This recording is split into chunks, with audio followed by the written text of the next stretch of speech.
Nagiging bearish na ba ang mga Korean traders kay XRP?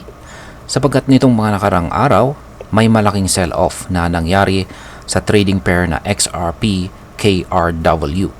At yan po ay naganap sa pinakamalaking crypto exchange sa South Korea kung saan ay ang Upbit. Pero teka lang, hindi ito simpleng kwento ng takot at pagbebenta. Meron ding twist na posibleng magpabago sa ihip ng hangin. Kaya kung ikaw po ay isang XRP hodler, trader, o kahit simpleng crypto enthusiast, siguraduhin tapusin mo ang video na ito.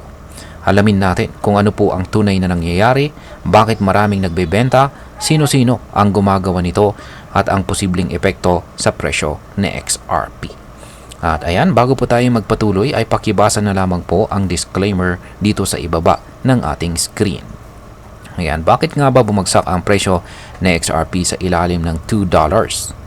Nitong linggo ay bumagsak po ang presyo ng XRP sa ibaba ng $2. Isang presyo na huling nakita nitong November pa.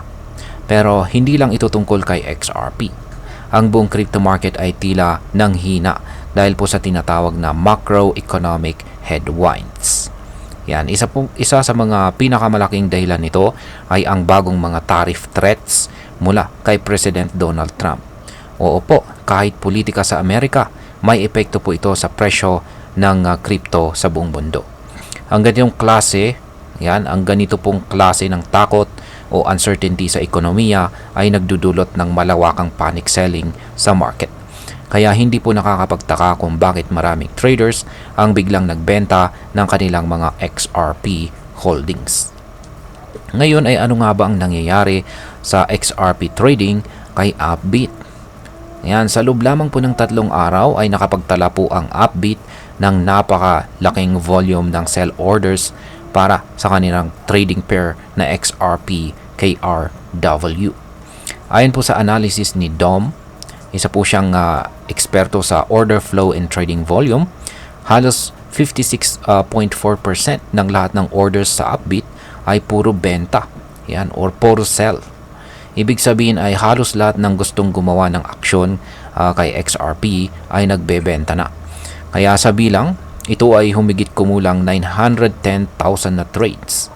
At ang naging resulta, maging 50 million XRP. Yan, mahigit 50 million na XRP po ang naibenta mula pa nitong Huwebes. Kaya yan, laki po niyan. Ngayon sino nga ba ang nagbebenta ng XRP dito sa Korea? Yan, ang tanong ay sino-sino ang mga ito? At syempre, ang kasagutan po dyan ay ang mga retail traders. Ibig pong sabihin, karamihan sa mga nagbebenta ay mga regular na investors na may hawak lang na 1,000 to 10,000 XRP. Sila ang may pinakamalaking bahagi sa sell activity na may 331,200 trade orders o 36.4% ng kabuuang volume. Bukod po dyan, halos 50.4% ng kabuuang trade orders ay galing po sa mga traders na natatakot o naaapektuhan ng FUD. Yan, kapag sinabi po nating FUD, ay yan po ay ang fear, uncertainty, and doubt. Sa madaling salita, sila yung mga traders na nabahala sa pababang galaw ng market at minadaling ibenta ang kanilang XRP. Ngayon is, ano naman ang ginagawa ng mga whale? Ayan. Surprisingly, ang mga tinatawag nating crypto whales, ito po yung mga may hawak ng malalaking volume ng XRP, ay hindi pa rin po sila natitinag. Ayon po sa report, 19 trades lang ang may volume na higit sa 100,000 na XRP at 7,000 trades lang ang nasa pagitan ng 10,000 to 100,000 na XRP. Ibig sabihin ay hindi pa sumusuko ang mga malalaking investors. Posibleng bullish pa rin po sila sa long-term potential ni XRP. Ngayon is may pag-asa pa bang tumaas ang presyo ni XRP? Habang bumababa po ang presyo ni XRP sa ilalim ng $2, may mga lumilitaw na buy walls o malalaking buy orders sa presyong $1.90 at saka $1.85. Ayon pa rin po sa analyst na si Dom, maraming enthusiast at investors ang handang bumili kapag bumagsak palalo ang presyo. Sa exchanges gaya po ng Binance at saka Coinbase, may meron pong makapal na bid orders sa bawat 0.05 drop mula $2 pababa hanggang $1.50. At ang ibig sabihin nito, hindi lang puro takot ang umiikot ngayon. Marami pong nakahandang sumalo sa presyo kung ito ay bumagsak pa. Ayan. Ngayon ay pag-usapan naman po natin ang maaring maging epekto nito para sa atin bilang mga Pinoy crypto traders at investors ni XRP. Ayan, meron pong dalawang side ito. Una, kung ikaw po ay isang short-term trader, baka natakot ka rin sa nangyayaring sell-off. O nga't hindi XRP KRW ang ginagamit natin, pero dahil interconnected po ang global crypto market, ang malaking sell-off sa South Korea ay may epekto po ito sa presyo ni XRP sa buong mundo. At kasama na po rito ang Pilipinas.